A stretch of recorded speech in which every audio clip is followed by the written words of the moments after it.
ধৈর্যের ফল সত্যিই মিষ্টি হয়, কিন্তু এই মিষ্টিটা পেতে হলে অবশ্যই ধৈর্য ধরতে হয়, সময়কে সম্মান করতে হয়।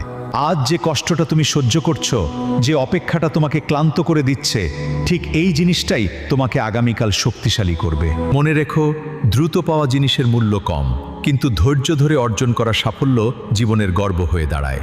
তাই হাল ছেড়ো না, সময় লাগুক, কিন্তু থেমে যেও না। নিজের লক্ষ্যে অটুট থাকো, কারণ ধৈর্যই একদিন তোমার স্বপ্নকে বাস্তবে পরিণত করবে। খুব মজা।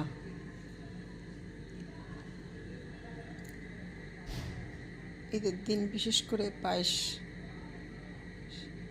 আমি করি, তো এই জন্য যে যে খেয়েছে সে সেই পায়েস খাওয়ার জন্যই বলে যে আপনার হাতের কাবাব এবং এই পায়েস খাওয়ার জন্য আপনার এখানে আসি।